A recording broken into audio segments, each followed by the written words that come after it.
इस वीडियो में हम जून 2025 महीने का कंप्लीट करंट अफेयर डिस्कस करने जा रहे हैं, जो कि बहुत ही इंपॉर्टेंट है फॉर द पेट एग्जाम। तो फ्रेंड्स आइए शुरू करते हैं। विश्व तंबाकू निषेध दिवस यानी कि world no tobacco day, world no tobacco day ये कब मनाया गया? तो फ्रेंड्स इसे मनाते हैं प्रतिवर्ष 31 मई को। इसकी थीम बहुत इंपॉर्टेंट है। थीम है उज्जवल उत्पाद, काले इरादे, अपील का पर्दा फांस। ठीक है, नेक्स्ट देखिए, ये क्वेश्चन बहुत जरूरी है कि इसके बारे में आप अच्छे से समझ लें। देखो हुआ ये है कि पूर्ण कार्यात्मक साक्षरता से मतलब क्या होता है, ध्यान से समझिएगा। जिस राज्य की साक्षरता दर ग्रेटर देन 95% चली जाती है, यानी कि 95% से अधिक अगर साक्षरता दर पहुंच जाती है तो उसे कहते हैं पूर्ण साक्षर राज्य। ठीक है, और फिलहाल देखा जाए तो यहाँ पर गोवा दूसरा राज्य बना था, मिजोरम पहला राज्य बना है। अब एक राज्य इसमें और भी जुड़ गया है और ये राज्य है आपका त्रिपुरा। ठीक है, तो मिजोरम पहला राज्य था, गोवा दूसरा राज्य था और त्रिपुरा तीसरा राज्य है, जहां पर जो साक्षरता दर है वो ग्रेटर देन 95% पहुंच चुकी है, यानी कि ये तीन राज्य पूर्ण साक्षर राज्य की श्रेणी में आ चुके हैं। इसको आप ध्यान से समझ लो, इसको याद रखना। ठीक है, इसी के साथ अगला क्वेश्चन है कि एशियाई सुरक्षा शिखर सम्मेलन। अच्छा, एक पॉइंट मैं आपको यहाँ पर और बताता हूँ, उसको भी ध्यान से समझ लो। हाल ही में जो आपका केरल राज्य है, तो यहाँ के जो सीएम है पिनरई विजयन, उन्होंने घोषणा की है कि केरल भारत का पहला कंप्लीट डिजिटल साक्षर राज्य बन गया है। ठीक है, पूर्ण साक्षर राज्य 3 बने हैं, मिजोरम, गोवा और त्रिपुरा, लेकिन पहला डिजिटल साक्षर राज्य बन गया है पूर्ण रूप से केरल। ये भी याद रखना, एग्जाम में बहुत इंपॉर्टेंट है। एशियाई सुरक्षा शिखर सम्मेलन का आयोजन किस देश में किया जा रहा है दोस्तों? तो सिंगापुर में, और इसे सांग्रीला वार्ता भी कहते हैं, याद रखिएगा।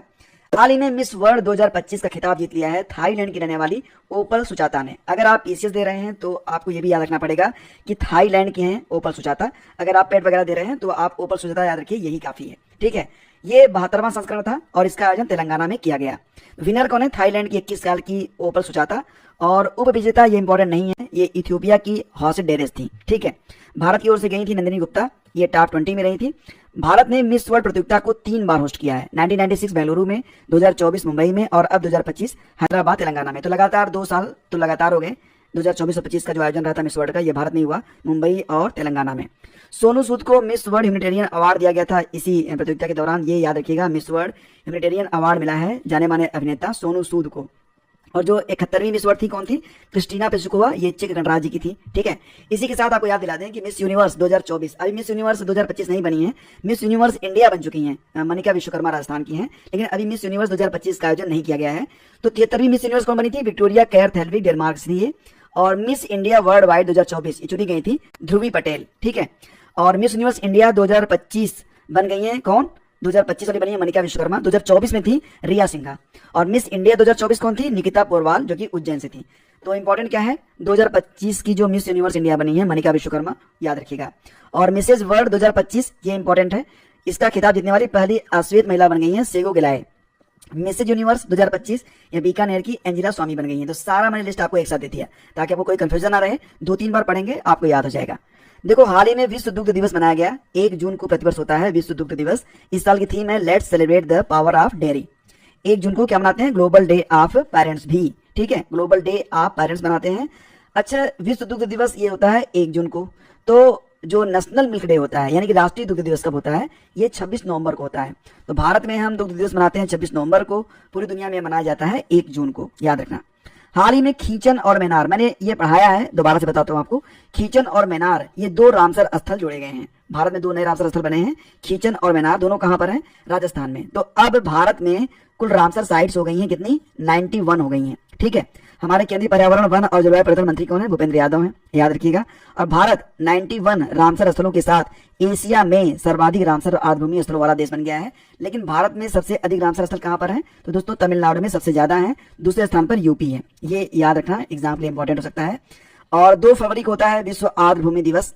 2025 की थीम है हमारे साझा भविष्य के लिए आर्द्रभूमि की सुरक्षा। सबसे बड़ा जो रामसर स्थल है ये सुंदरबन है, पश्चिम बंगाल, 2019 में घोषित हुआ था। और सबसे छोटा रामसर स्थल है रेणुका, ये कहां पर है? हिमाचल प्रदेश में है। ठीक है, अगला क्वेश्चन है कि भारत के किस शहर में राफेल फाइटर जेट की मेन बॉडी बनाई जाएगी? तो ब्रह्मोस के लिए तो मैंने आपको बताया था, ब्रह्मोस के लिए जो निर्माण यूनिट बनाई गई है लखनऊ में बनाई गई है। लेकिन राफेल फाइटर जेट की जो मेन बॉडी बनाई जाएगी वो कहां बनेगी? हैदराबाद में बनेगी। तो फ्रांस की एरोस्पेस कंपनी है दसाल्ट एविएशन, क्या नाम है? दसाल्ट एविएशन, भारत में राफेल लड़ाकू विमान का ढांचा बनाएगी। इसके लिए कंपनी ने भारत की टाटा एडवांस्ड सिस्टम लिमिटेड के साथ समझौता किया है। तो इसके तहत हैदराबाद में एक मैन्युफैक्चरिंग यूनिट लगेगी, जहां 2028 से हर साल 2 फ्यूलेज यानी कि 2 जो विमान है उनका मुख्य ढांचा बनाया जाएगा। दोस्तों आपको पता ही होगा कि भारत ने 2016 में फ्रांस से 36 राफेल खरीदे थे और अभी नौसेना के लिए 26 राफेल मरीन जेट के लिए समझौता भी हुआ है। ठीक है, तो 26 राफेल मरीन जेट भी हम खरीदेंगे कहां से? फ्रांस से। तो जैसे ही नाम आ जाए ना राफेल राफेल, तो इसे आप फ्रांस जोड़ लिया करो कि फ्रांस की बात हो रही है। और दसाल्ट एविएशन के अध्यक्ष और सीईओ कौन है? ये हैं Eric Trappier. Tata advance system limited के सीईओ हैं सुकर्ण सिंह। और ये जो यहाँ पर बनाई जा रही है ना मतलब ये दसाल्ट फाइटर जेट, इसकी स्पीड कितनी होगी? 1.8 मैक, रेंज रहेगी 3700 किलोमीटर और ये रडार से बच भी सकता है। किस राज्य सरकार ने सिंगल यूज प्लास्टिक चालान मोबाइल ऐप लॉन्च किया है? सिंगल यूज प्लास्टिक चालान मोबाइल ऐप लॉन्च किया गया है हिमाचल प्रदेश में, याद रखना। अगला है विश्व खाद्य सुरक्षा दिवस। इसे कब मनाते हैं? तो दोस्तों मनाते हैं विश्व खाद्य सुरक्षा दिवस। इसे मनाते हैं प्रतिवर्ष 7 जून को, वर्ल्ड फूड सेफ्टी डे। 2025 की थीम है food safety science in action. और वर्ल्ड फूड डे कब मनाते हैं? 16 अक्टूबर को। ठीक है, राज्य खाद्य सुरक्षा सूचकांक में पहले स्थान पर केरल है। राज्य खाद्य सुरक्षा सूचकांक में पहले स्थान पर कौन है? केरल है। ये बहुत इंपॉर्टेंट पॉइंट है। वर्ल्ड फूड प्राइज ये किसको दिया गया? दोस्तों वर्ल्ड फूड प्राइज 2025 दिया गया है मारियांगरेला, हंगरिया। मई के महीने में रेपो रेट 6 था, लेकिन जून के महीने में ये घट गया कितना? आधा % से। तो जून के महीने में ये हो गया है कितना? 5.50%। याद रखना कि जो लेटेस्ट है वो 6.0 नहीं है, जून में ये घट के हो गया था 5.50%। तो जून 2025 की द्विमासिक मौद्रिक नीति में रिजर्व बैंक ऑफ इंडिया ने रेपो रेट को घटा दिया था। ये पहले 6 था, इसे कर दिया गया था 5.5। मौद्रिक नीति पॉलिसी को उर्जित पटेल की सिफारिश पर 29 सितंबर 2016 को गठित किया गया था। उर्जित पटेल द गवर्नर थे और उन्होंने कहा था कि मुद्रास्फीति को कंट्रोल करने के लिए हमारे पास एक मॉनेटरी पॉलिसी होनी चाहिए ताकि महंगाई इन्फ्लेशन को 2 से 6% के बीच में रखा जा सके। 5 और 6 जून को एमपीसी की 55वीं बैठक हुई थी, जिसमें रेपो रेट को 6 से घटाकर 5.5 कर दिया गया था। मोस्ट इंपॉर्टेंट है, याद रखना, ये बिल्कुल लेटेस्ट डाटा है। वर्तमान में जो रेपो रेट है दोस्तों ये 5.5% है, जबकि रिवर्स रेपो रेट है 3.35%। ये याद रखना, ये लेटेस्ट डेटा है और बहुत इंपॉर्टेंट है। स्टैंडिंग डिपॉजिट फैसिलिटी ये 5.25% है, जबकि मार्जिनल स्टैंडिंग फैसिलिटी ये 5.75% है। एसएलआर कितना है? 18% है। लेकिन मोस्ट इंपॉर्टेंट क्या है कि आप रेपो रेट 5.5% और रिवर्स रेपो रेट 3.35% को आप अच्छे से रट लीजिए, याद कर लीजिए। जून 2025 में प्रधानमंत्री की आर्थिक सलाहकार परिषद के अध्यक्ष बन गए हैं एस महेंद्र देव। बस इतना याद रखो, ज्यादा कुछ समझने की जरूरत नहीं है। अगला है मई 2025 महीने के लिए ICC men's player of the month चुना गया है। बहुत इंपॉर्टेंट क्वेश्चन है। मई 2025 महीने के लिए जो ICC men's player of the month चुना जाता है, तो ये चुने गए हैं यूएई के रहने वाले मोहम्मद वसीम। और महिलाओं में साउथ अफ्रीका की क्लो ट्रायम को चुना गया है ICC women's player of the month. किस महीने के लिए? मई महीने के लिए। कुसुम सी परियोजना किस राज्य में स्टार्ट होगी? कुसुम सी योजना ये शुरू होगी कहां पर? कर्नाटक में। यह 11 जून 2025 से लागू है। योजना पीएम कुसुम के अंतर्गत लागू होगी और यह पीएम कुसुम के तीसरे फेज के रूप में लॉन्च की जाएगी। उद्देश्य क्या होगा? कृषि क्षेत्र में सौर ऊर्जा को बढ़ावा देना। और यहाँ पर क्या होगा कि जो पंप होंगे उनको सोलर एनर्जी से कनेक्ट करना। ये इसका उद्देश्य होता है कि सौर ऊर्जा से हम सिंचाई का काम कर सकें। जो हमारे पंप वगैरह है वो सोलर एनर्जी से हम उसे चला सकें और किसानों की बिजली पर इसे क्या होगी? निर्भरता कम हो जाएगी। पूरा नाम क्या होता है इसका? प्रधानमंत्री किसान ऊर्जा सुरक्षा एवं उत्थान महाअभियान। ये 2019 में स्टार्ट किया गया था। हाल ही में 2025 महिला एशिया हॉकी टूर्नामेंट का आयोजन कहाँ किया गया? तो 2025 का दोस्तों महिला एशिया कप हॉकी टूर्नामेंट का आयोजन हांगझाओ चीन में किया गया था और ये 11वां संस्करण था। दोस्तों याद रखना कि 6 जून को चेनाब नदी पर बने दुनिया के सबसे ऊंचे रेलवे आर्क ब्रिज का उद्घाटन किया गया था प्रधानमंत्री के द्वारा। कब किया गया था? 6 जून को। ये जो दुनिया का सबसे ऊंचा रेलवे आर्क ब्रिज है ये कहां पर बना है? तो चेनाब नदी पर बना है। यह उधमपुर श्रीनगर बारामूला रेल लिंक का एक हिस्सा है। बहुत इंपॉर्टेंट है ये और इसको आप अच्छे से याद रखना। यह चेनाब नदी के तल से 359 मीटर ऊंचा है। इसकी लंबाई है 1315 मीटर, मतलब 1 किलोमीटर 315 मीटर। यह 120 वर्ष तक टिका रहेगा, जिसे 1486 करोड़ रुपए से बनाया गया है। यह पुल जम्मू कश्मीर के रायसी जिले के कौरी और वक्कल इलाकों को जोड़ता है, याद रखिएगा। तो चौथी भारत मध्य एशिया वार्ता 2025 ये कहां पर आयोजित की गई? किस शहर में चौथी बार ये चौथा हो गया ना, भारत मध्य एशिया वार्ता। तो मध्य एशिया के देश कौन कौन से हैं? दोस्तों मध्य एशिया में आते हैं 5 देश। कौन कौन से? उज्बेकिस्तान, किर्गिस्तान, तजाकिस्तान, कजाकिस्तान और तुर्कमेनिस्तान। तो इन देशों के साथ भारत और मध्य एशियाई इन देशों के साथ वार्ता हुई थी। कहां पर? नई दिल्ली में। कब हुई थी? 6 जून को हुई थी। ठीक है, इतना याद रखें। और पहली वार्ता हुई थी 2019 में, दूसरी हुई थी 2020 में और 2025 में हुई है चौथी बार। ठीक है, तो यहाँ पर सबसे इंपॉर्टेंट तो ये कि चौथी बार वाला आप याद रखिए। ठीक है, आगे बढ़ते हैं। Waste picker enumeration app. Waste picker enumeration app किस मंत्रालय ने लॉन्च किया है दोस्तों? तो इसे लॉन्च किया गया है सामाजिक न्याय और अधिकारिता मंत्रालय के द्वारा। यह डिजिटल प्लेटफॉर्म है जिसे नमस्ते स्कीम के तहत लॉन्च किया गया है। कूड़ा बीनने वालों को औपचारिक रूप से पहचान देता है यह वेस्ट पिकर एनुमरेशन ऐप। अब ये नमस्ते स्कीम क्या है दोस्तों, तो याद रखिएगा कि नमस्ते स्कीम जो है ये जो कूड़ा बीनने वाले लोग होते हैं ना उनके लिए ही होता है। National action for mechanised sanitation ecosystem, जिसे केंद्र द्वारा जुलाई 2023 में लॉन्च किया गया था। एग्जाम में कई बार ये पूछा भी गया है। ठीक है, तो फ्रेंड्स उम्मीद नाम से ये जो पोर्टल है ये इसका संबंध डायरेक्ट आप समझिएगा कि वक्फ से है। ठीक है, तो वक्फ संपत्तियों से जुड़ा हुआ है आपका उम्मीद पोर्टल, बस इतना याद रखना। और इसे केंद्रीय अल्पसंख्यक मंत्रालय के द्वारा लॉन्च किया गया है। बस इतनी बातें आपको पता रखनी है। नेक्स्ट है राष्ट्रीय ई गवर्नेंस पुरस्कार 2025। राष्ट्रीय ई गवर्नेंस पुरस्कार 2025 के तहत ग्राम पंचायत डिजिटल गवर्नेंस श्रेणी में किस राज्य की रोहिणी ग्राम पंचायत को स्वर्ण पदक मिला है। तो दोस्तों ये रोहिणी ग्राम पंचायत कहां पर है, महाराष्ट्र में है। ठीक है, तो राष्ट्रीय ई गवर्नेंस पुरस्कार 2025 के तहत रोहिणी ग्राम पंचायत को क्या मिला है, स्वर्ण पदक मिला है। ICC women cricket world cup 2025, ICC द्वारा आयोजित वुमेन क्रिकेट वर्ल्ड कप 2025 ये कहां पर आयोजित होगा, तो भारत में आयोजित किया जाएगा 30 सितंबर से लेकर 2 नवंबर तक। कहां कहां, इंदौर, गुवाहाटी, बेंगलुरु और विशाखापट्टनम में कुल 8 टीमें इसमें पार्टिसिपेट करने वाली हैं, जिसका यह 13वां संस्करण होगा। यानी कि ICC women's cricket world cup 2025 यह ICC women's cricket world cup का 13वां एडिशन है। आगे बढ़ते हैं। राष्ट्रपति ने अध्यादेश के माध्यम से लद्दाख में कितनी भाषाओं को आधिकारिक भाषा के रूप में मान्यता दे दी है। तो दोस्तों राष्ट्रपति ने एक अध्यादेश के माध्यम से लद्दाख में 5 भाषाओं को आधिकारिक भाषाओं की मान्यता दी है। अंग्रेजी, हिंदी, उर्दू, भौंटी और पुर्गी। ठीक है, अब याद रखिएगा कि राष्ट्रपति के पास जो अध्यादेश जारी करने की शक्ति आती है वो अनुच्छेद 123 के अंतर्गत आती है, जबकि राज्यपाल भी अध्यादेश जारी करते हैं। अनुच्छेद 123 ये संबंधित है किसे, राष्ट्रपति से। राज्यपाल का जो अध्यादेश जारी करने की शक्ति है उसके लिए जो संबंधित अनुच्छेद है ये है अनुच्छेद 213। ठीक है, 123 और 213, 123 फॉर राष्ट्रपति, 213 फॉर राज्यपाल, इतना याद रखना। ठीक है, हाल ही में राजा खास गांव किस राज्य का पहला सौर मॉडल गांव घोषित किया गया है। तो राजा खास गांव यह हिमाचल प्रदेश का गांव है जिसे पहला सौर मॉडल गांव घोषित किया गया है और इसे प्रधानमंत्री सूर्य घर मुफ्त बिजली योजना के तहत चुना गया है। तो याद रखिएगा, इंपॉर्टेंट है। महिला challenger player of the season का पुरस्कार किसने जीता है, तो महिला challenger player of the season ये अवार्ड जीता है अनाहत सिंह ने। अनाहत सिंह एक स्क्वैश प्लेयर हैं, बस इतना याद रखना कि अनाहत सिंह का संबंध किससे है, किस खेल से है, तो स्क्वैश से है और ये बहुत इंपॉर्टेंट है। ब्रिक्स शिखर सम्मेलन 2026 की मेजबानी करने जा रहा है फिर से भारत। ठीक है, आपको याद होगा 2021 वाला आयोजन में भारत में हुआ था और अब 2026 में भारत फिर से ब्रिक्स का आयोजन करने के लिए तैयार है। तो 2012 में, 2016 में, 2021 में और अब 2025 में ये 4 बार हो जाएगा। इसको मिला के 2025 वाला मिला के 4 बार हो जाएगा जब भारत ने ब्रिक्स समिट की अध्यक्षता की है। तो 2026 में भारत चौथी बार ब्रिक्स की मेजबानी करने जा रहा है। 2025 का जो ब्रिक्स समिट हुआ है ब्राजील में हुआ है। 6 और 7 जुलाई 2025 को 17वां संस्करण आयोजित किया गया था। भारत का पहला ई वेस्ट रिसाइकलिंग पार्क बनेगा कहां पर, दिल्ली में। ई वेस्ट समझते हैं ना, जो इलेक्ट्रॉनिक वेस्ट होते हैं उनको रिसाइकिल करने के लिए एक पार्क बनाया जाएगा। कहां पर, नई दिल्ली में बनाया जाएगा। इसका लक्ष्य होगा सालाना 51,000 टन ई वेस्ट को प्रोसेस करना। Explore India 5000 year of history ये किताब आई है। Explore India 5000 years of history, 5000 सालों का इतिहास। ये किताब लिखी गई है आड्रे ट्रुस्के के द्वारा। तो ये इंपॉर्टेंट है क्या, मुझे लगता है कम है लेकिन पता होना चाहिए। हाल ही में संयुक्त राष्ट्र में सभ्यताओं के बीच संवाद के लिए पहला अंतर्राष्ट्रीय दिवस कब मनाया गया। सभ्यताओं के बीच संवाद के लिए पहला अंतर्राष्ट्रीय दिवस दोस्तों मनाया गया 10 जून को। मातृभूमि साहित्य पुरस्कार 2024 से किसे सम्मानित किया गया है, तो सारा जोसेफ को दिया गया है मातृभूमि साहित्य पुरस्कार 2024। सारा जोसेफ कौन है, ये मलयाली भाषा लेखिका और सामाजिक कार्यकर्ता है। इसमें 3 लाख रुपए का पुरस्कार प्रदान किया जाता है। अंतर्राष्ट्रीय खेल दिवस इसे कब मनाते हैं, तो मनाते हैं इसे 11 जून को। और राष्ट्रीय खेल दिवस कब होता है, तो 29 अगस्त को होता है। ठीक है, तो इसकी थीम भी है international day of play. Theme है चूज प्ले एवरी डे, खेल चुने हर दिन।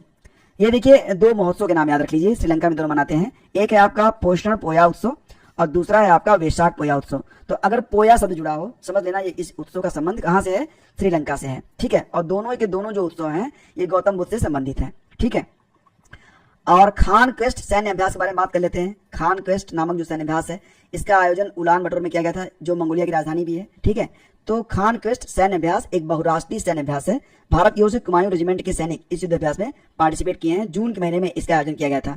तो खान क्वेस्ट का आयोजन कहां पर किया गया था, उलान बटोर में।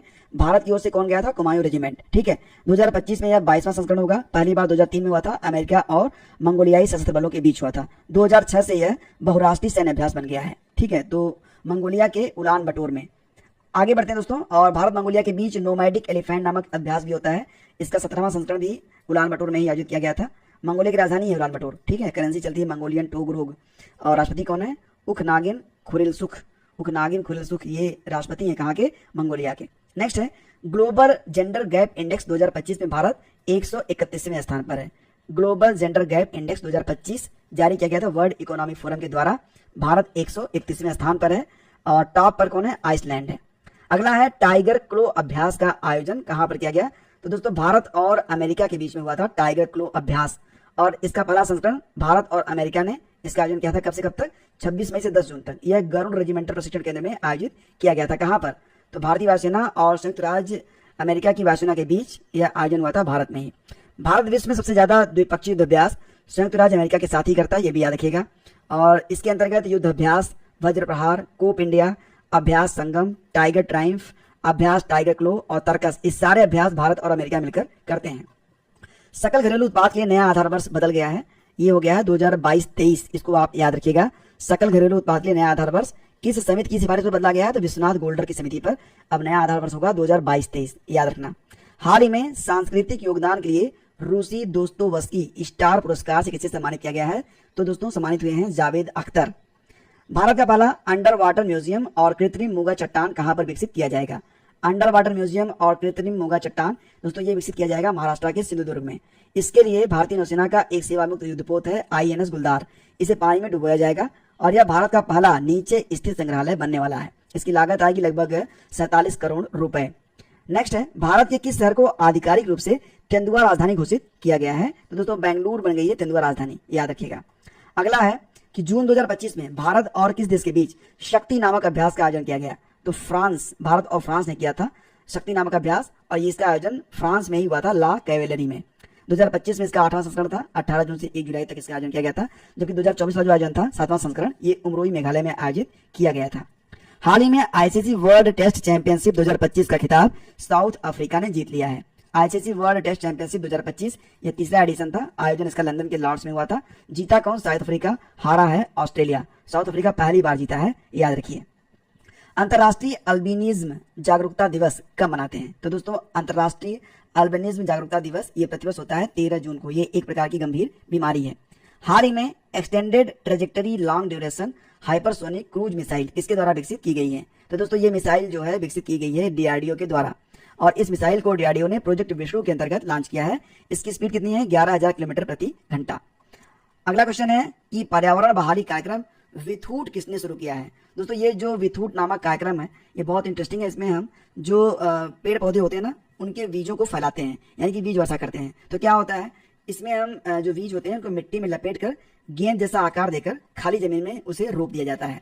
ठीक है, इसे कहते हैं क्या? विथूट। और ये त्योहार कहां पर मनाते हैं? इसे मनाते हैं केरल में। ठीक है। नेक्स्ट है आपका विश्व बुजुर्ग दुर्व्यवहार जागरूकता दिवस कब मनाया जाता है? तो विश्व बुजुर्ग दुर्व्यवहार जागरूकता दिवस होता है प्रतिवर्ष 15 जून को।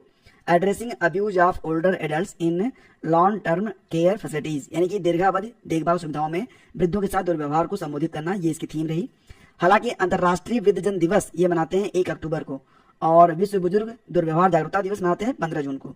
विश्व वरिष्ठ नागरिक दिवस मनाते हैं 21 अगस्त को। तीनों दिवस मिलते जुलते हैं, कंफ्यूज करेंगे आपको, तो इसको 2-3 बार पढ़ लेना। ठीक है, इसका स्क्रीनशॉट ले लो, 2-3 बार देख लेना। नेक्स्ट है हाल ही में प्रधानमंत्री नरेंद्र मोदी ने किस देश का सर्वोच्च नागरिक सम्मान grand cross of the order of Makarios III पुरस्कार से सम्मानित हुए हैं? तो साइप्रस ने प्रधानमंत्री मोदी को दिया है सम्मान grand cross of the order of Makarios. तो बस इतना याद रखना कि मकारियोस नामक पुरस्कार दिया गया है साइप्रस की ओर से प्रधानमंत्री मोदी को, याद करने में आसान रहेगा। प्रधानमंत्री मोदी ने 15 जून से 19 जून तक 3 देशों की यात्रा की थी, साइप्रस, कनाडा और क्रोएशिया की। सबसे पहले कहां पर पहुंचे थे? साइप्रस। साइप्रस में उन्हें दिया गया grand cross of the order of Makarios III। इसके बाद दोस्तों साइप्रस सरकार ने 1991 में अपने पहले राष्ट्रपति आर्क बिशप मकारियोस III की याद में इस पुरस्कार की स्थापना की थी, जो साइप्रस का सर्वोच्च नागरिक सम्मान भी है। आगे बढ़ते हैं। 2025 में प्रधानमंत्री मोदी जी को जो जो सम्मान मिले हैं यहाँ से प्रश्न बनेंगे। जैसे कि श्रीलंका ने उन्हें सम्मानित किया था मित्र विभूषण से, मॉरिशस ने दिया था order of the star and key of Indian ocean, Barbados से सम्मान मिला था order of freedom of Barbados, और order of Mubarak the great ये सम्मान दिया गया था कुवैत की ओर से 2024 में। अंतर्राष्ट्रीय योग दिवस 2025 का आयोजन विशाखापट्टनम में किया गया था। बहुत इंपॉर्टेंट है, याद रखिएगा। थीम है yoga for one earth one health. क्या नाम है? Yoga for one earth one health. और 2025 में योग दिवस का यह 11वां संस्करण था। पहली बार इसे कब मनाए थे? 2015 में। आगे बढ़ते हैं। यूके की विदेशी जासूसी एजेंसी MI6 की पहली महिला अध्यक्ष बन गई है ब्लेज मैट्रेवेली। तो याद रखना यूके की जो विदेशी जासूसी एजेंसी है MI6, तो इसकी पहली महिला अध्यक्ष क्योंकि तो इंपॉर्टेंट है, ब्लेज मेट्रोवली बन चुकी हैं। और ये जो MI6 इसकी स्थापना कब हुई थी दोस्तों, तो 1909 में हुई थी। मुख्यालय इसका कहाँ पर है, लंदन में है। अगला है 31 मई 2025 तक भारत की कुल स्थापित पवन ऊर्जा क्षमता कितनी हो चुकी है। तो 31 मई 2025 तक भारत की कुल पवन ऊर्जा क्षमता बढ़ के हो गई है 51.1 गीगावाट। ये बहुत इंपॉर्टेंट फैक्ट है, इसको आप बिल्कुल रट लेना। केंद्रीय नवीन और नवीकरणीय मंत्री प्रहलाद जोशी के अनुसार देश की कुल स्थापित पवन ऊर्जा क्षमता पिछले साल के 46.42 गीगावाट से बढ़कर 51.5 गीगावाट हो चुकी है, जो 10.5% की वृद्धि दर्शाती है। भारत सरकार ने 2030 तक भारत की ऊर्जा मांग का 50% और गैर जीवाश्म ईंधन स्रोतों से पूरा करने और 2070 तक शुद्ध शून्य कार्बन उत्सर्जन की स्थिति हासिल करने का लक्ष्य रखा है। ये इंपॉर्टेंट लाइन है एग्जाम के लिए। चीन, संयुक्त राज्य अमेरिका और जर्मनी के बाद भारत दुनिया की चौथी सबसे बड़ी स्थापित पवन ऊर्जा क्षमता वाला देश बन गया है। ये बहुत इंपॉर्टेंट है। पहले स्थान पर चीन है, फिर अमेरिका है, फिर जर्मनी। इसके बाद पवन ऊर्जा के मामले में भारत दुनिया में चौथे स्थान पर पहुंच चुका है। शीर्ष पवन ऊर्जा राज्य कौन कौन से हैं, तो याद रखिएगा कि शीर्ष पवन ऊर्जा राज्य 31 मार्च 2025 तक का आंकड़ा है। पहले स्थान पर गुजरात आता है आपका, दूसरे स्थान पर तमिलनाडु है, तीसरे स्थान पर कर्नाटक है, चौथे स्थान पर महाराष्ट्र है, पांचवें स्थान पर राजस्थान है। तो शीर्ष पवन ऊर्जा राज्य कितने हैं, 5 जो हैं टॉप 5, गुजरात, तमिलनाडु, कर्नाटक, महाराष्ट्र और राजस्थान है। और 2024-25 के दौरान पवन ऊर्जा में जो अधिकतम वृद्धि हुई है, कहां पर हुई है, तो वृद्धि सबसे अधिक हुई है कर्नाटक, फिर तमिलनाडु, फिर गुजरात में। वैश्विक पवन दिवस कब मनाते हैं, प्रतिवर्ष 15 जून को मनाते हैं। अभी बेंगलुरु में वैश्विक पवन दिवस समारोह का आयोजन भी किया गया है। इसकी थीम है पवन ऊर्जा, भारत के भविष्य को सशक्त बनाना। ठीक है, आगे बढ़ते हैं, बात करते हैं ऑपरेशन ट्रू प्रॉमिस 3 के बारे में। तो दोस्तों ये जो ऑपरेशन ट्रू प्रॉमिस 3 चलाया गया था, ये ईरान ने चलाया था। तो इसराइल ने ईरान पर ऑपरेशन राइजिंग लायन लॉन्च किया था, जिसमें ईरान के सैन्य ठिकानों और परमाणु ठिकानों को निशाना बनाया गया था। इसके बाद ईरान ने इसराइल पर ऑपरेशन ट्रू प्रॉमिस 3 को लॉन्च किया था। ठीक है, तो याद रखिएगा कि राइजिंग लायन के बदले इसराइल के राइजिंग लायन के बदले ईरान ने जो ऑपरेशन चलाया था उसका नाम था ऑपरेशन ट्रू प्रॉमिस 3। नेक्स्ट है इंटरनेशनल बिग कैट अलायंस के अध्यक्ष कौन चुने गए हैं। तो हमारे प्रधानमंत्री भूपेंद्र यादव को बनाया गया है इंटरनेशनल बिग कैट अलायंस का अध्यक्ष। 16 जून 2025 को नई दिल्ली में आयोजित IBCA सभा की पहली बैठक में IBC का अध्यक्ष चुना गया है भूपेंद्र यादव का। याद रखिएगा, इंपॉर्टेंट है। विश्व रेगिस्तान और सूखा निवारण दिवस हर साल होता है कब, 17 जून को होता है। थीम है इस साल की world day for combat desertification and drought. Next है चर्चा में रहा हॉप शब्द का संबंध किस खेल से है। बहुत इंपॉर्टेंट है ये हॉप शब्द। देखो क्या होता था अभी तक ना, कि जब कोई क्रिकेट खेलता था, बाउंड्री पर कोई गेंद पहुंच जाती थी तो इसे खिलाड़ी कई बार हवा में उछालते थे। ठीक है, लेकिन अब नहीं उछाल सकते। ये 17 जून से लागू हो गया नियम। और फिलहाल अब ये हो गया है ना कि बाउंड्री के बाहर हवा में रहते हुए बाल को कई बार छूने की जो अनुमति थी, अब उसको समाप्त कर दिया गया है। ठीक है, क्रिकेट के नियम कौन बनाता है, MCC बनाता है। और मेरिलबोर्न क्रिकेट क्लब, MCC, ये मेरिलबोर्न क्रिकेट क्लब ये कहा जाएगा, एक पुराना और हिस्टोरिकल क्लब है जो लंदन में स्थित है। नेक्स्ट है भारत की 16वीं जनगणना 2027 के पहले चरण की शुरुआत कब से होगी। तो दोस्तों याद रखना, भारत की जो 16वीं जनगणना है 2027 के पहले चरण की शुरुआत होगी 1 अक्टूबर 2026 से। यह आजाद भारत की 8वीं जनगणना होगी। जनगणना 2027 2 चरणों में होगी। पहला चरण 1 अक्टूबर 2026 से शुरू होगा। इस चरण में लद्दाख, जम्मू कश्मीर, हिमाचल प्रदेश और उत्तराखंड में जनगणना की जाएगी। दूसरा चरण 1 मार्च 2027 से स्टार्ट होगा, जिसमें पूरे भारत में जनगणना की जाएगी। 2027 की जनगणना के बारे में जान लीजिए कि इस जनगणना में पहली बार जाति आधारित गणना को भी जोड़ा गया है। यह पहला डिजिटल सेंसस है जिसमें स्वगणना की सुविधा भी उपलब्ध रहेगी। 34 लाख कर्मचारी इस गणना में लगेंगे और 1.3 लाख जनगणना कर्मी डिजिटल डिवाइस से डेटा कलेक्ट करेंगे। हाल ही में जारी सिपरी की रिपोर्ट के अनुसार भारत के कितने परमाणु शस्त्र हैं। तो दोस्तों भारत के पास सिपरी की रिपोर्ट के मुताबिक 180 परमाणु शस्त्र हैं। सिपरी का फुल फॉर्म होता है Stockholm international peace research institute. 1966 में हेडक्वार्टर इसका स्टॉकहोम स्वीडन में है। और इस रिपोर्ट के मुताबिक सबसे ज्यादा जो परमाणु हथियार हैं वो रूस के पास है 4309, अमेरिका के पास 3700 हैं, भारत के पास 180, पाकिस्तान के पास 170 और दुनिया में कुल परमाणु हथियार कितने हैं तो 12241 हैं। हथियार निर्यात में टॉप पर अमेरिका है, फिर फ्रांस है, इंपोर्ट में यूक्रेन है और भारत है टॉप 2 में। नेक्स्ट है संयुक्त राष्ट्र ने किस वर्ष को अंतर्राष्ट्रीय महिला किसान वर्ष के रूप में घोषित किया है। तो यूनाइटेड नेशन के द्वारा 2026 को अंतर्राष्ट्रीय महिला किसान वर्ष के रूप में घोषित किया गया है। याद रखिएगा, वैश्विक खाद्य आपूर्ति में महिलाओं का योगदान भी 50% है। ठीक है, नेक्स्ट है दोस्तों कि ऊर्जा संक्रमण सूचकांक में भारत किस स्थान पर है। तो 71वें स्थान पर है हम। एनर्जी ट्रांजिशन इंडेक्स 2025 में भारत की रैंक कितनी है, 71 है। इसे जारी कौन करता है, वर्ल्ड इकोनॉमिक फोरम के द्वारा इसे जारी किया जाता है। टॉप पर कौन है, टॉप पर स्वीडन है, फिर फिनलैंड है, फिर डेनमार्क है। देखो इसको आप एक बार पढ़ेंगे ना आपको याद हो जाएगा, तो जरूरी है कि आप PDF जरूर ले लीजिएगा।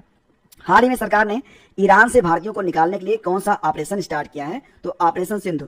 यह ऑपरेशन ईरान और आर्मेनिया सरकार के सहयोग से शुरू किया गया है, ऑपरेशन सिंधु। तो ये ईरान से भारतीयों को निकालने के लिए भारत सरकार ने जो ऑपरेशन स्टार्ट किया था उसे नाम दिया गया था ऑपरेशन सिंधु। याद रखिएगा।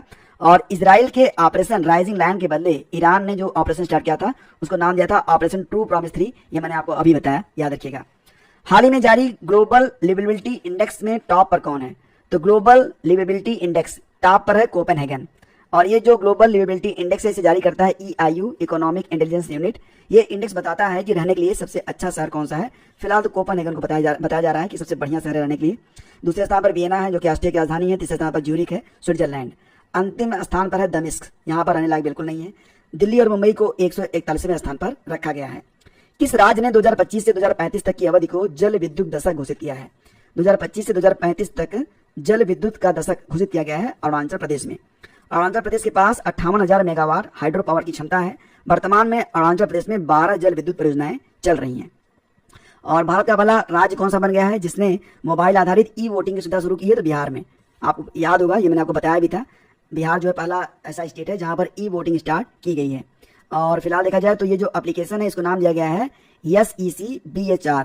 ठीक है, SECBHR ये एप्लीकेशन का नाम है। इसे CDEC के द्वारा बनाया गया है। हिंदी भाषा के साहित्य अकादमी युवा लेखन पुरस्कार 2025 किसको प्रदान किया गया? तो दोस्तों हिंदी भाषा के लिए साहित्य अकादमी युवा लेखन पुरस्कार ये दिया गया है पार्वती तिर्की को। किसको दिया गया है?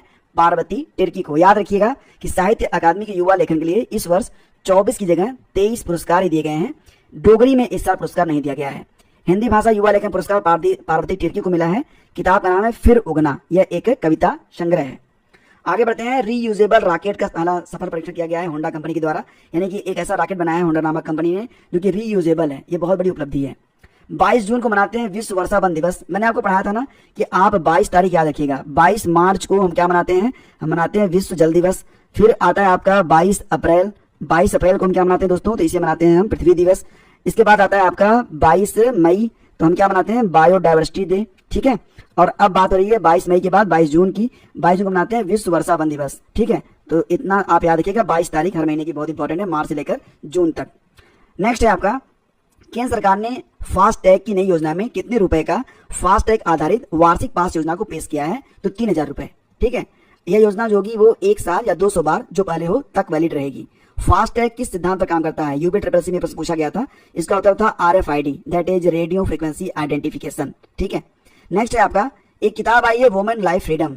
ठीक है, ये किताब लिखी गई है किसके द्वारा? लिखी गई है चाओरा मकारेमी के द्वारा। चाओरा मकारेमी ने लिखी है वुमेन लाइफ फ्रीडम।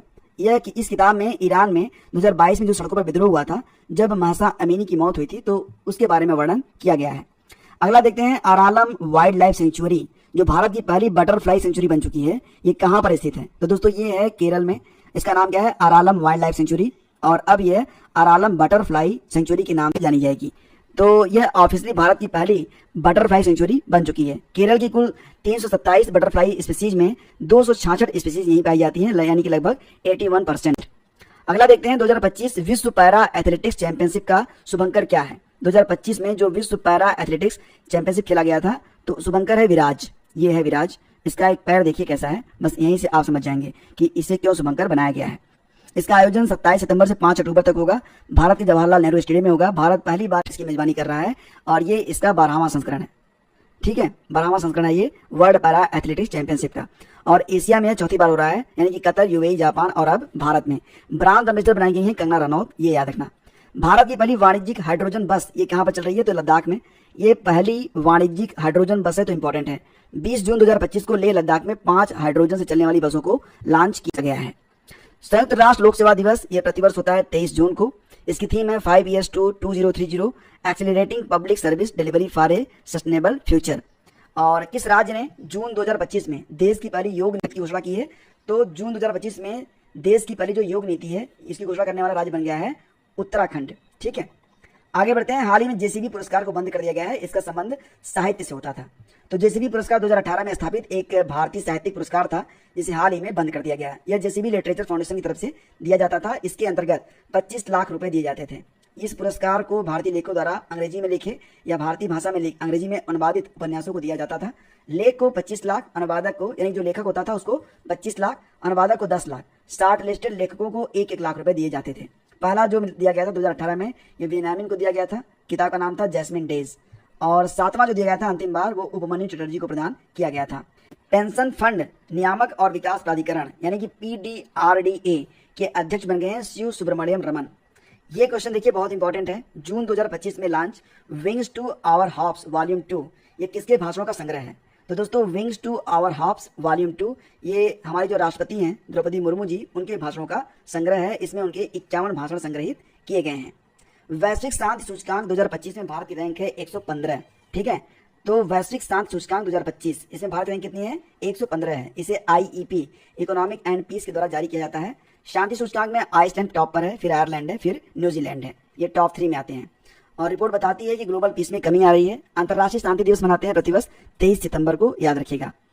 किस राज्य में नव्य नामक योजना को स्टार्ट किया गया है या नव्या योजना स्टार्ट की गई है? कहां पर? तो उत्तर प्रदेश में। किशोरियों को कौशल प्रदान करने और सशक्त बनाने के लिए केंद्र सरकार द्वारा उत्तर प्रदेश के सोनभद्र में पायलट प्रोजेक्ट के तौर पर इसे स्टार्ट किया गया है। योजना का नाम क्या है? नव्या योजना। और इसे लॉन्च कहां पर किया गया है? तो दोस्तों याद रखना कि सोनभद्र में इसे पहली बार लॉन्च किया गया है।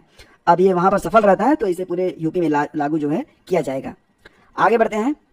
हाल ही में अमेरिका ने ईरान के परमाणु स्थलों पर हवाई हमले किए हैं और इस ऑपरेशन को नाम दिया गया था ऑपरेशन मिडनाइट हैमर।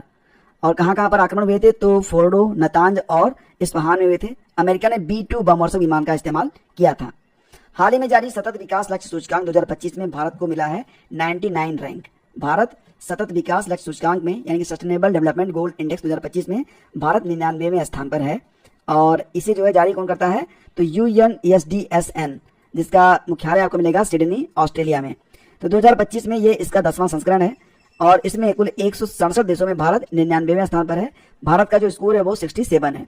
टॉप पर फिनलैंड है, फिर स्वीडन है, फिर डेनमार्क है। आगे बढ़ते हैं। प्राक्कलन समितियों का राष्ट्रीय सम्मेलन कहां पर हुआ है जून 2025 में? तो मुंबई में हुआ था। और प्राक्कलन समिति यानी कि एस्टीमेट कमेटी, यह भारतीय संसद की वित्तीय समिति है जो भारत सरकार द्वारा प्रस्तावित व्यय अनुमानों की जांच करती है। समिति सुनिश्चित करती है कि सरकारी धन का सही तरीके से खर्च हो, इसका दुरुपयोग न हो। इसे 1950 में तत्कालीन वित्त मंत्री जो थे जॉन मथाई की सिफारिश पर बनाया गया था और समिति का नया अध्यक्ष किसे बनाया गया है? संजय जायसवाल को। और प्राक्कलन समिति में 30 सदस्य होते हैं, सभी लोकसभा से होते हैं, ये मोस्ट इंपॉर्टेंट है। पहली बार संविधान हत्या दिवस मनाया गया 25 जून को। और अंतर्राष्ट्रीय रक्त आधान सोसाइटी द्वारा मान्यता प्राप्त नए रक्त समूह का नाम क्या है? EMM negative. याद रखिएगा EMM नेगेटिव एक नए प्रकार का ब्लड ग्रुप है जिसकी खोज की गई है। और ध्यान दीजिएगा कि ये जो ब्लड ग्रुप है EMM नेगेटिव केवल एक महिला में पाया गया है, साउथ की एक महिला है, ठीक है। 2011 में पेरिस में एक महिला का ब्लड टेस्ट हुआ था। टेस्ट के दौरान वैज्ञानिकों को ऐसा एंटीबॉडी मिला था जो किसी ब्लड में आज तक नहीं मिला था। और 2019 में इस एंटीबॉडी को पहचाना गया था जो एक नया एंटीबॉडी था। तो फिलहाल इसकी एक मतलब और एग्जाम्पल भारत में भी मिला है। तो ये एक नया ब्लड ग्रुप है। क्या नाम है इसका? नाम है इसका EMM नेगेटिव। उल्लास यानी कि नव भारत साक्षरता कार्यक्रम के तहत तीसरा पूर्ण कार्यात्मक साक्षर राज्य बन गया त्रिपुरा। ये मैंने आपको पढ़ाया था शुरू में, तो इसको पढ़ने की जरूरत नहीं है। अच्छा, यूनियन टेरिटरी में लद्दाख भी पहुंच चुका है पूर्ण रूप से कार्यात्मक साक्षर, यानी कि यहाँ की जो साक्षरता दर है वो भी 95 को क्रॉस कर चुकी है, 95% को। तो मिजोरम, गोवा, त्रिपुरा के बाद लद्दाख भी पूर्ण कार्यात्मक साक्षर राज्य बन चुका है, याद रखिएगा। आगे बढ़ते हैं। ये देखिए बहुत इंपॉर्टेंट है। कॉन्वेक्स 3 2025 अभ्यास का आयोजन IAEA और किस देश के द्वारा किया गया है? तो रोमानिया और IAEA ने मिलकर कॉन्वेक्स 3 2025 अभ्यास को अंजाम दिया है। यह एक अंतर्राष्ट्रीय अभ्यास है जिसे 24-25 जून को आयोजित किया गया था। उद्देश्य क्या है? परमाणु आपातकालीन स्थिति से निपटने की तैयारी करना। भारत भी इस अभ्यास में भागीदार है। IAEA की स्थापना होती है कब? 1957 में होती है। इसका मुख्यालय कहां पर है? वियना, ऑस्ट्रिया में है। आगे बढ़ते हैं। विश्व तंबाकू निषेध दिवस मैंने पढ़ाया था आपको, 31 मई को होता है। और इफ्को ने किस देश में पहला विदेशी नैनो उर्वरक संयंत्र स्थापित किया है? तो ब्राजील में। इफ्को ने किस देश में पहला विदेशी नैनो उर्वरक संयंत्र स्थापित किया है? ब्राजील में। यह प्लांट इफ्को और ब्राजील की नैनो फर्ड कंपनी के बीच एक संयुक्त उद्यम है। और इफ्को ने 2021 में भारत में नैनो यूरिया लॉन्च किया था। इफ्को की स्थापना होती है 1967 में, मुख्यालय मिलेगा आपको दिल्ली में। विद्या शक्ति पहल किस राज्य में शुरू की गई है? तो दोस्तों ये शुरू की गई है आंध्र प्रदेश में। विद्या शक्ति पहल एक ऑनलाइन प्रोग्राम है। इसका मेन फोकस मैथ, साइंस और अंग्रेजी पर है। तो विद्या शक्ति पहल ये आंध्र प्रदेश में स्टार्ट की गई है। अंबुबाची मेला कहाँ लगता है? गुवाहाटी में लगता है, असम में, कामाख्या देवी के मंदिर में लगता है। 4 दिन तक चलता है अंबुबाची मेला। कई बार पूछा गया है, तो इसको भी थोड़ा ध्यान रखिएगा। कटारागामा एसाला महोत्सव 2025 ये मनाते हैं कहाँ पर? श्रीलंका में मनाते हैं। क्या नाम है? कटारागामा एसाला महोत्सव 2025। यह श्रीलंका का सबसे प्रसिद्ध बहु धार्मिक समारोह है। इसमें 6 सिर और 12 भुजाओं वाले देवता की पूजा होती है। हिंदू उन्हें अस्कंद या मुरुगन के रूप में पूजते हैं। किस राज्य के सलखन जीवाश्म पार्क को यूनेस्को की अस्थायी सूची में शामिल किया गया है? तो सलखन जीवाश्म पार्क जो दोस्तों ये उत्तर प्रदेश में स्थित है और इसे यूनेस्को की अस्थायी सूची में शामिल किया गया है। ये तस्वीर देखिए आप। उत्तर प्रदेश के सोनभद्र जिले में स्थित सलखन जीवाश्म पार्क को यूनेस्को की विश्व धरोहर स्थली में अस्थायी सूची में जगह दी गई है। यह 1.4 अरब साल पुराने जीवाश्म हैं, समझ रहे हैं, बहुत पुराने हैं। यूनेस्को की इस संभावित सूची में जून 2025 तक भारत के 63 स्थल शामिल हो चुके हैं। भारत की पहली समुद्र केंद्रित गैर बैंकिंग वित्तीय कंपनी बन गई है सागरमाला वित्त निगम लिमिटेड। तो देश की पहली समुद्री क्षेत्र पर केंद्रित NBFC का उद्घाटन 26 जून को शिपिंग मंत्री सर्बानंदा सोनोवाल के द्वारा किया गया था। इसका नाम है Sagarmala finance corporation limited. Shikhar Dhawan की आत्मकथा आई है, उसका नाम क्या है? दी वन या शिखर धवन की आत्मकथा है। पूरा नाम होगा the one cricket my life and more. ये इंपॉर्टेंट है। हाल ही में AIIB यानी कि एशियन इंफ्रास्ट्रक्चर इन्वेस्टमेंट बैंक का नया अध्यक्ष बन गए हैं। कौन? जू जियाई बन गए हैं। और आपको याद होगा ना कि अजय प्रसाद पांडे जो थे ये इसके उपाध्यक्ष हैं, तो जू जियाई इसके नए अध्यक्ष बन गए हैं। तो ये लेटेस्ट है, इसको आप याद रखिएगा। जिन लुकुन का स्थान पर आ गए हैं जू जियाई, जिन लुकुन के स्थान पर आ गए हैं कौन? जू जियाई आ गए हैं। और उपाध्यक्ष कौन है? भारत के अजय भूषण प्रसाद पांडे। भारत की पहली क्वांटम कंप्यूटिंग वैली ये कहाँ पर स्थापित की जाएगी? तो अमरावती आंध्र प्रदेश में। अमरावती आंध्र प्रदेश में भारत की पहली क्वांटम कंप्यूटिंग वैली स्थापित की जाएगी। हाल ही में केंद्रीय मंत्रिमंडल ने कहा दक्षिण एशिया का अंतर्राष्ट्रीय आलू केंद्र स्थापित करने को मंजूरी दे दी है। तो आगरा में स्थापित होगा दक्षिण एशिया का अंतर्राष्ट्रीय आलू केंद्र। और दुनिया का कहां पर है? तो अंतर्राष्ट्रीय आलू केंद्र का मुख्यालय कहां पर है? लीमा पेरू में है। इसकी स्थापना 1971 में हुई थी। और दक्षिण एशिया का जो अंतर्राष्ट्रीय आलू केंद्र होगा ये आगरा में स्थापित होने जा रहा है। याद रखिएगा, विश्व आलू दिवस प्रतिवर्ष 30 मई को मनाया जाता है। हाल ही में नाटो समिट 2025 का आयोजन कहां पर किया गया? तो नीदरलैंड में। ठीक है। और मार्क रूटे जो कि नाटो के हेड हैं उन्होंने इसकी अध्यक्षता की है। और नाटो समिट ये नीदरलैंड में आयोजित हुआ था 24-25 जून को द हेग नीदरलैंड में। अब वर्तमान में नाटो के सदस्य कितने हैं? तो 32 देश हो गए हैं। नाटो का फुल फॉर्म होता है नॉर्थ अटलांटिक ट्रीटी ऑर्गेनाइजेशन और इसकी स्थापना होती है अप्रैल 1949 में। हेडक्वार्टर ब्रुसेल्स बेल्जियम में है। 31वां देश बना था फिनलैंड। 32वां सदस्य है इसका स्वीडन। अंतर्राष्ट्रीय उष्णकटिबंधीय दिवस कब मनाया गया? तो दोस्तों याद रखना कि इंटरनेशनल डे ऑफ ट्रॉपिक्स ये प्रतिवर्ष 29 जून को मनाया जाता है। ठीक है। और हाल ही में सभी ग्राम पंचायतों में विवाह मंडप बनाया जाएगा। कहां पर? बिहार में बनाएंगे। अंतर्राष्ट्रीय परमाणु ऊर्जा एजेंसी ने किसे अपनी सदस्यता, ये मतलब ईरान की जो सदस्यता है ना, उस ईरान को बाहर कर दिया गया है IAEA से। अंतर्राष्ट्रीय परमाणु ऊर्जा एजेंसी ने ईरान की जो सदस्यता है उसको रद्द कर दिया है, याद रखिएगा। और जो ब्रांड फाइनेंस इंडिया 100 की रिपोर्ट आई है हाल ही में जारी, ब्रांड फाइनेंस इंडिया 100 2025 रैंकिंग के अनुसार देश का सबसे वैल्यूएबल ब्रांड बन गया है टाटा ग्रुप। ये याद रखिएगा, बहुत इंपॉर्टेंट है ये। Top 3 most valuable brand in India कौन है? टॉप पर टाटा ग्रुप है, फिर इन्फोसिस है, फिर HDFC ग्रुप है। ठीक है। तो फ्रेंड्स ये सारे प्रश्न बहुत इंपॉर्टेंट है। और हाँ, ये लेक्चर आपको समझ में आया, पसंद आया तो इसे लाइक और शेयर जरूर कर दीजिएगा। इससे क्या होता है, हमारा मोटिवेशन बढ़ता है और हम आपके लिए और मेहनत करने के लिए अग्रसर होते हैं। धन्यवाद।